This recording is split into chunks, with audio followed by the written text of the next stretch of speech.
Muy buenas tardes. El gran filósofo inglés Stephen Toulmin, en un libro, el último libro que escribió antes de morir, que se llama Regreso a la Razón, hablaba de la necesidad que teníamos después del espejismo que tuvimos durante 200 o 300 años de vivir en aparente estado de certeza y certidumbre. Él decía, es el momento de vivir en tiempos de incertidumbre. Ese libro, publicado hace ya casi 20 años, parece profético. Hoy lo único que no tenemos es certeza. Ese valor tan importante que para el derecho como la seguridad jurídica es lo único que no tenemos por lo que está sucediendo y que creo que todos sabemos. Así que tenemos que intentar los abogados, los juristas, dentro de los pequeños y módicos límites de la razón, de lo razonable, tratar de encontrar soluciones a los problemas. Y aquí en este panel vamos a tratar de tirar algunas sugerencias, algunas ideas sobre eso.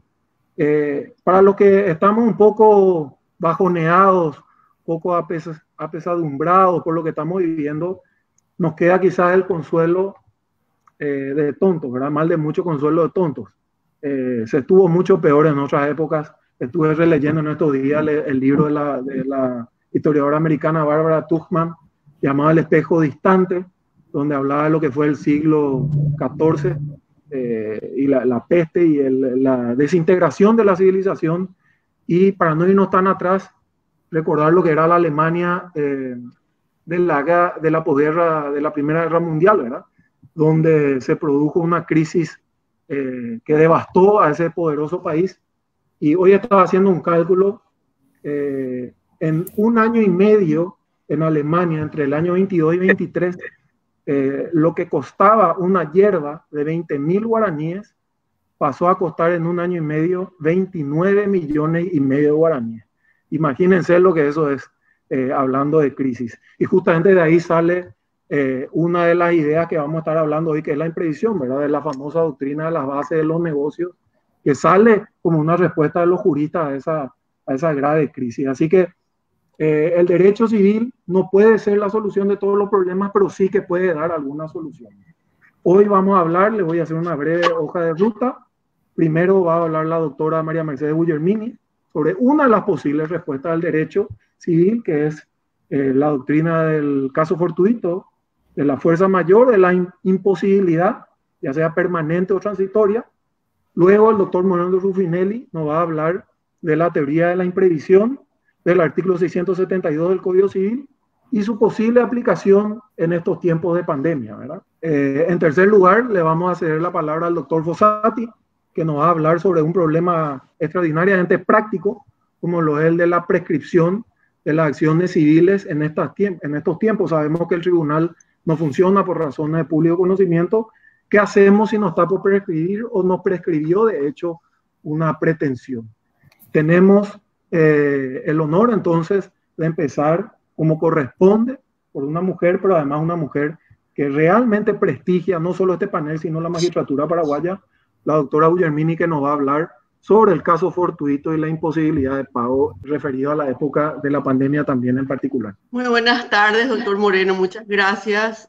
Me toca hablar del caso fortuito como evento que se inserta dentro de las relaciones obligacionales y del incumplimiento que de ello se pueda derivar, ¿verdad? Nosotros conocemos la formulación normativa, ¿verdad? Que es muy, digamos, sencilla en sus términos, muy conocida por todo el mundo. En cuanto al caso fortuito, tenemos que recordar, lo primero que tenemos que recordar es que nuestro código no hace distinciones entre el tratamiento del caso fortuito y la fuerza mayor, como sí lo hacen otros códigos civiles y también otras jurisprudencias interesantes, pero que en nuestro caso los trata como absolutamente, digamos, equivalentes. Y lo importante del caso fortuito, lo que define el caso fortuito es, en primer término, su imprevisibilidad, ¿sí? Y en segundo término, su irresistibilidad.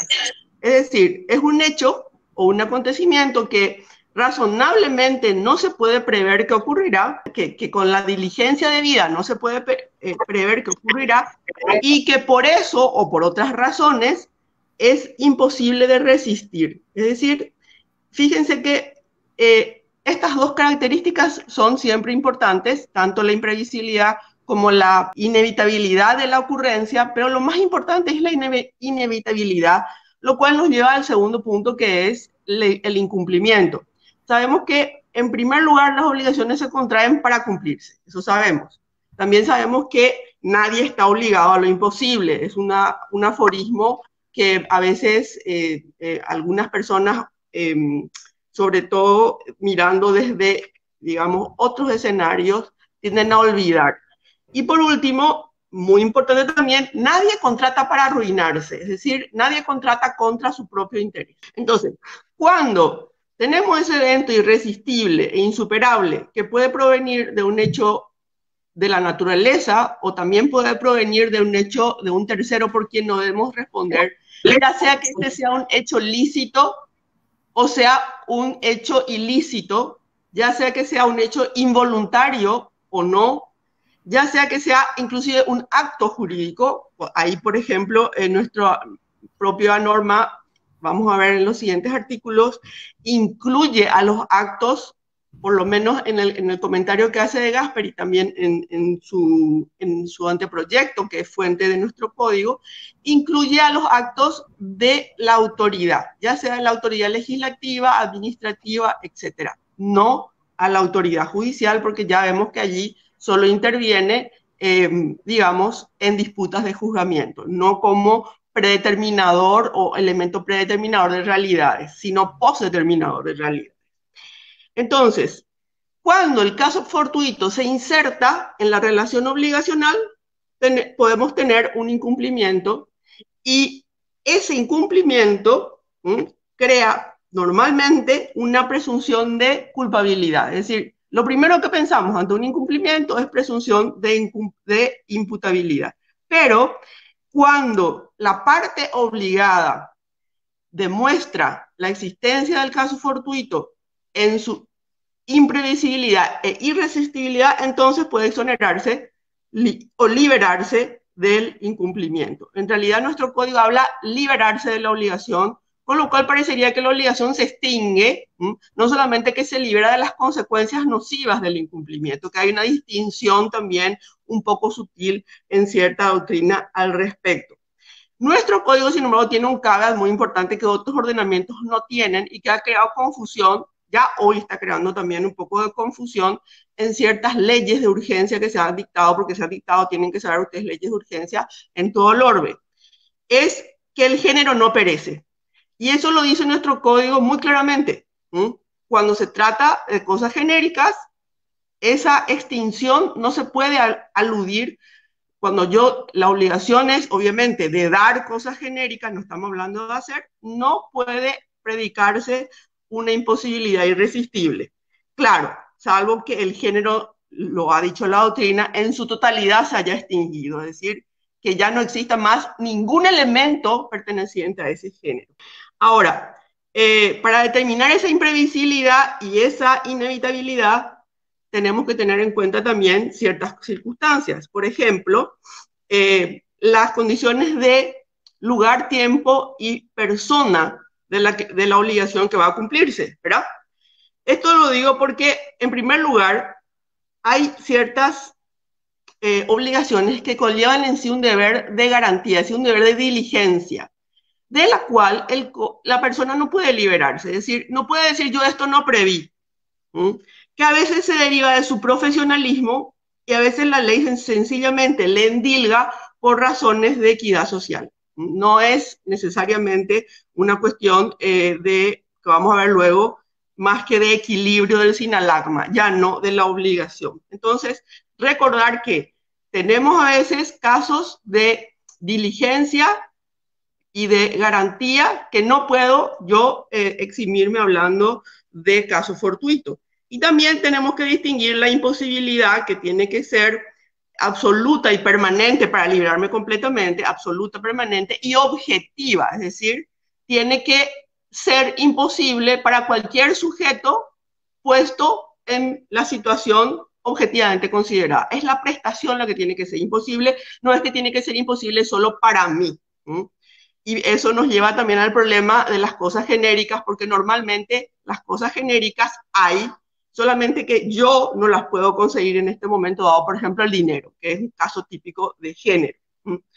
Entonces, recordemos eso. Y también recordemos que la liberación solo va a ser total si la imposibilidad es total. Si la imposibilidad es parcial, la liberación probablemente sea parcial, ¿sí? Entonces, tiene que ser objetivamente imposible la prescripción de un modo temporal o definitivo, lo más probable.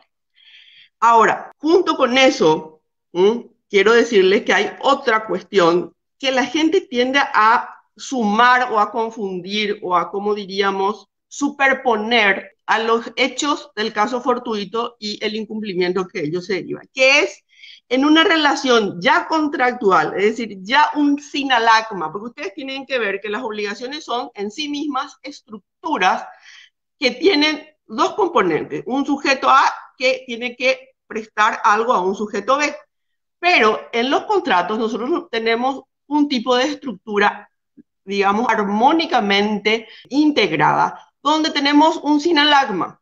Y allí, cuando el caso fortuito incide dentro de una relación contractual, no solamente de una obligación singularmente considerada de esa relación contractual, sino de toda la estructura del contrato, tenemos el problema del riesgo contractual, que es otra cosa. El riesgo contractual es si la obligación se hace imposible y se libera el deudor, ¿quién pierde en la economía contractual? En el patrimonio de quién se produce el demérito. En las relaciones contractuales, ese riesgo puede trasladarse voluntaria o contractualmente de uno a otro. Por ejemplo, si yo digo, a todo riesgo le voy a transportar a usted para el día tal, a la hora tal, etcétera, etcétera, quiere decir que yo no puedo liberarme diciendo que hubo un caso fortuito. Y si no transporto allí, el otro, cuya obligación de pagar dinero todavía es posible, porque dinero hay, no me va a pagar a mí, porque yo no cumplí mi obligación habiendo asumido el riesgo. Otra cuestión es que a veces la ley asigna el riesgo, como en los contratos laborales, donde, en general, ahora el riesgo está, digamos, asegurado a través de la previsión social, pero la ley puede asignar ese riesgo. Por ejemplo, en la locación, lo vamos a ver más adelante, asigna ese riesgo. O a veces también es la jurisprudencia la que define la asignación de ese riesgo, por las características peculiares, digamos, sociales o económicas del tipo contractual, que cuando lo hace la judicatura casi nunca está exactamente definido normativamente, sino que a veces es un poco vago o directamente es un contrato innominado. El riesgo contractual, la distribución de riesgo, normalmente puede ser objeto de pacto, o sea, si la ley dice el riesgo es de tal parte, a veces se puede desplazar y a veces es derecho imperativo y no se puede desplazar. Es generalmente en los contratos, en lo que dijimos, las obligaciones de garantía, piénsese en las obligaciones de higiene y seguridad del trabajo del empleador. Bueno, eso en cuanto a al casus, cómo incide en el incumplimiento y cómo no es lo mismo, repito otra vez, el incumplimiento de una obligación y su extinción de cómo va a quedar la economía total del contrato sobre la base de la distribución de los riesgos, que creo que es, adelanta un poco, en cierta manera, o introduce un poco el tema del doctor Moreno, porque ahí nuestro código tiene también algo muy interesante que decir. Perfecto, doctora, muchas gracias. Siempre digo que ese capítulo segundo del Tratado de las Obligaciones de Luis de Gasperi, donde define de una manera muy particular, muy personal y muy meditada la obligación, con una noción de equivalencia, sin duda que esa es una idea que se puede atar a la noción del sinalagma, que es una noción doctrinariamente posterior, pero que responde al mismo criterio, es decir, el hecho que acaece y que torna imposible la prestación afecta a ese sinalagma contractual, afecta a esa equivalencia, produce un desequilibrio, entonces de esa manera el derecho reacciona para darle, digamos, esa nueva repristinación de las prestaciones.